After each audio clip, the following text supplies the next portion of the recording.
Salut à tous. Aujourd'hui, je vous fais une petite vidéo concernant des problèmes éventuels que vous pouvez rencontrer sur votre tronçonneuse. Alors, en l'occurrence, moi, je vais plus vous parler de la style.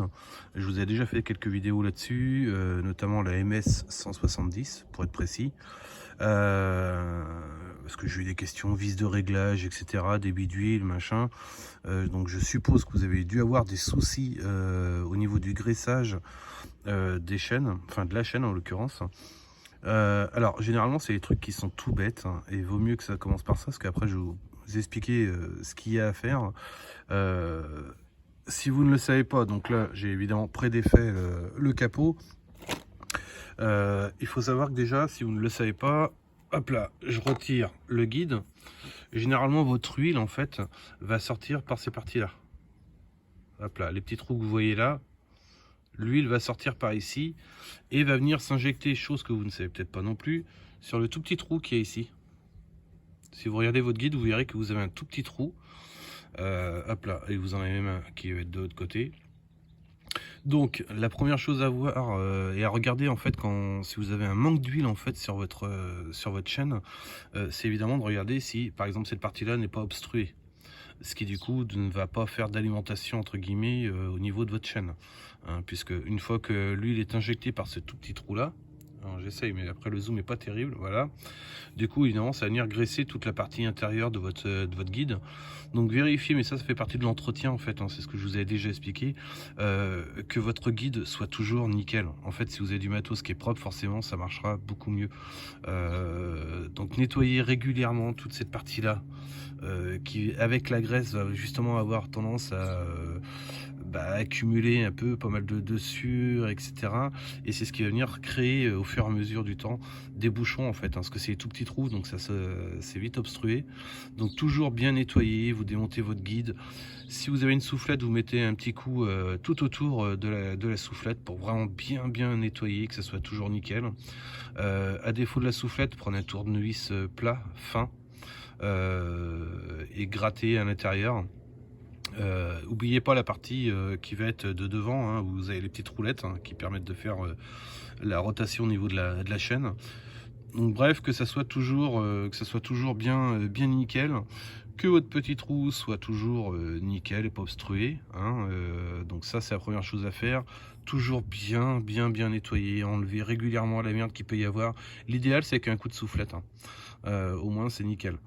Si malgré ça, vous avez toujours ce problème d'alimentation en huile au niveau de votre chaîne, il est fort probable, a priori c'est une panne qui est assez connue, que ça soit la crépine de l'huile. Donc la première chose, avant de commencer à vouloir démonter quoi que ce soit au niveau de la pompe d'huile, de la tronçonneuse, c'est évidemment de nettoyer le compartiment d'huile, hop là, hop là. Vous nettoyez votre compartiment, donc pour rappel évidemment vous avez toujours le petit symbole hein, évidemment pour l'huile, l'essence à l'arrière et l'huile évidemment ici. Vous dévissez, vous videz le restant d'huile qu'il peut y avoir à l'intérieur, et dans un premier temps faites un pré-rinçage à l'intérieur. Alors vous mettez un peu d'essence, hein, vous videz votre huile, vous mettez de l'essence dedans, vous secouez vraiment pour nettoyer. Il se peut, c'est peut-être la première des choses, que votre crépine qui soit à l'intérieur soit juste obstruée avec de la suie, etc. Parce que des fois, ça peut réussir quand même à passer. À force, si c'est mal nettoyé, etc., on a tendance à en rentrer facilement quand on réalimente. Donc ça, c'est ce qui peut venir qui peut venir amalgamer en fait autour de la crépine. Et du coup, il n'y a plus d'aspiration et évidemment plus d'aspiration, plus d'alimentation en huile. Voilà, ça peut être une des causes de bien nettoyer.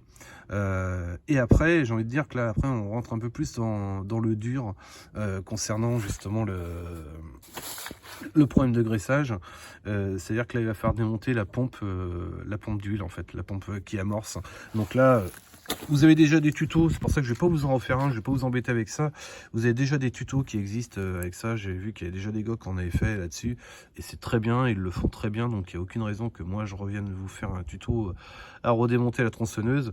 Mais pour vous faire simple, en fait, il va falloir démonter toute cette partie-là, puisque c'est en dessous, pile poil, vous voyez, juste parallèle à la crémaillère ici, que vous allez retrouver la pompe, ainsi que le tuyau d'alimentation de la crépine d'huile qui se retrouve évidemment de l'autre côté. Donc il faudra démonter toute cette partie là. C'est assez simple, hein, pas de panique à bord. Pour enlever la pompe, une fois que vous aurez enlevé la durite, vous le verrez sur les tutos en fouinant sur YouTube. Pour enlever la pompe, il suffira juste d'avoir un écrou. Alors de mémoire, c'est un écrou, vous êtes sur une clé de 8 logiquement, où il va falloir visser dans la pompe. Et après, il va falloir tirer, mais assez fort. Il ne faudra pas hésiter à tirer assez fort pour pouvoir retirer en fait la pompe d'huile.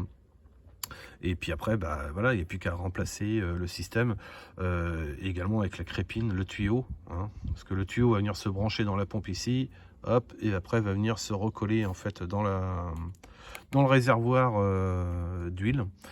Donc ça, c'est généralement là quand vous êtes rendu au cas le plus extrême, c'est ça quoi. Et vous pouvez même mettre, si quand vous allez remettre votre pompe, donc c'est tout petit, hein. J'essaierai de vous incruster une photo un peu à quoi ça ressemble dans la vidéo. Faudra juste faire attention parce qu'il va falloir la rentrer évidemment en force. Cette partie là, n'oubliez pas qu'elle doit toujours être, vous voyez, hop là, très libre. Si ça bloque, c'est que vous aurez mal re-rentré en fait la pompe. Et logiquement, vous pouvez pas vous tromper parce que vous avez même un pictogramme en fait qui vous indique comment réenclencher en fait la pompe.